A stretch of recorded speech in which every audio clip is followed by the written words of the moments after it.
Assalamualaikum warahmatullahi wabarakatuh. Alhamdulillahi rabbil alamin. Wa bihi nasta'inu ala umurid dunya waddin. Asyhadu an la ilaha illallah wahdahu la syarikalah. Wa asyhadu anna muhammadan abduhu wa rasuluh. Allahumma salli ala sayyidina Muhammad wa ala alihi wa ashabi ajmain. Amma ba'du.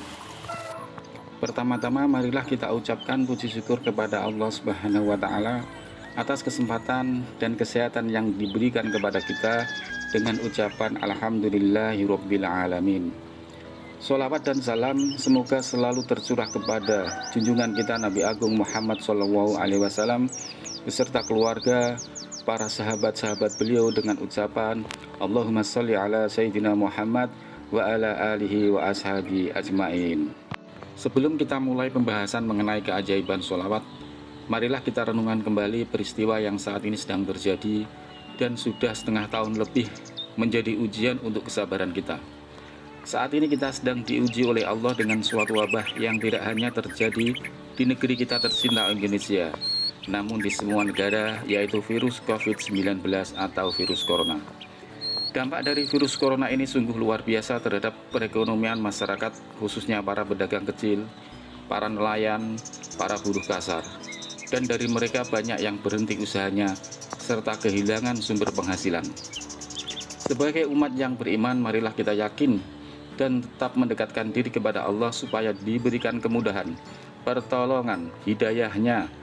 Mari perbanyak dengan berzikir, membaca Al-Quran, bertasbih, juga melantunkan sholawat serta doa. Teman-teman yang dimuliakan Allah, ada sebuah kisah tentang keajaiban sholawat yang diperlihatkan Allah Subhanahu wa taala kepada salah seorang bocah berumur 7 tahun yang rutin melantunkan sholawat Nabi ribuan kali setiap hari. Kisah ini bermula ketika seorang ulama besar dari Maroko bernama Sayyid Muhammad Al-Jazuli, pengarang sebuah kitab yaitu kitab Dalailul Khairat, singgah di suatu desa yang bertepatan dengan waktu habisnya sholat zuhur. Tetapi beliau tidak menjumpai seorang pun yang dapat beliau tanyai untuk mendapatkan air wudhu. Setelah berjalan ke sana kemari mencari sumber air hingga lelah, akhirnya beliau menemukan sebuah sumur yang tidak ada timbanya. Maka beliau berputar-putar di sekitar sumur itu dalam keadaan bingung, karena tidak ada satu alat pun untuk menimba air tersebut. Tetapi kemudian beliau dilihat oleh seorang anak perempuan kecil yang berusia sekitar 7 tahun, dan anak itu bertanya kepada Sayyid Muhammad Al-Jazuli, "Wahai Syekh, mengapa Anda nampak kebingungan dan berputar-putar di sekitar sumur ini?" Syekh pun menjawab, "Nama saya Muhammad bin Sulaiman." Anak itu bertanya lagi, "Apa yang hendak Tuan kerjakan di sini?" Syekh pun menjawab, "Waktu sholat zuhur sudah sempit nak, tetapi saya belum mendapatkan air untuk berwudu." Anak kecil itu bertanya, "Wahai Syekh, apakah dengan namamu yang sudah terkenal itu tidak bisa hanya sekedar untuk mendapatkan air wudu dari dalam sumur ini? Tunggulah sebentar." Kemudian anak kecil itu mendekat ke bibir sumur dan meniupnya sekali. Subhanallah, tiba-tiba air sumur tersebut naik ke atas hingga keluar dari bibir sumur, seperti sungai besar.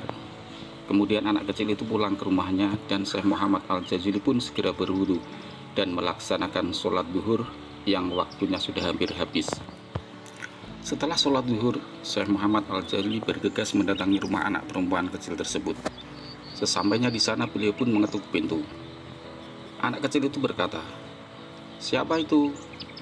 Maka Syekh pun menjawab, "Wahai anak perempuanku, saya bertanya kepadamu demi Allah dan demi keagungannya yang menciptakan kamu dan menunjukkan kepadamu terhadap Nabi Muhammad SAW sebagai Nabi dan Rasulmu yang diharap-harapkan syafaatnya kelak.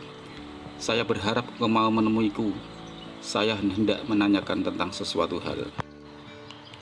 Ketika anak itu menemui beliau, Syekh Muhammad Al-Jazuli bersumpah, "Aku bersumpah kepadamu wahai anak perempuanku, demi maha agungnya Allah, demi maha kuasanya Allah, demi maha memberinya Allah, demi maha sempurnanya Allah, demi Nabi Muhammad SAW yang sholawat dan salam selalu tercurah atas beliau, demi para sahabat beliau, demi keluarga beliau, demi risalah beliau, dan demi syafaat beliau.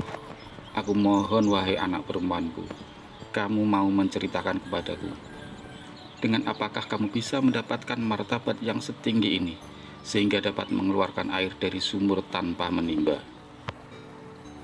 Anak perempuan kecil itu pun menjawab, kalau tidak karena sumpahmu itu wahai Syekh, tentulah aku tidak mau menceritakannya. Aku mendapatkan keistimewaan yang demikian itu karena membaca sholawat kepada Nabi Muhammad SAW. Setelah peristiwa itu kemudian Syekh Muhammad Al-Jazuli radhiyallahu an mengarang sebuah kitab yang beliau beri judul Dalailul Khairat di kota Fas, yang hingga saat ini diamalkan jutaan orang di dunia, khususnya di Asia Tenggara. Teman-teman yang dimuliakan Allah, dari kisah bocah kecil tadi dapat kita ambil hikmah atau pelajaran yang sungguh-sungguh berharga untuk memotivasi diri agar lebih baik dan lebih tekun dalam mengamalkan sholawat Nabi. Pertama, selagi Allah masih memberikan kesempatan umur di dunia ini, marilah kita membiasakan untuk bersolawat setiap waktu, setiap pagi, setiap sore, hingga setiap malam, bahkan dalam keadaan berdiri, duduk, maupun berbaring. Kedua, sholawat Nabi adalah amalan sederhana yang dampaknya luar biasa, bahkan terkadang tak bisa dicerna oleh logika.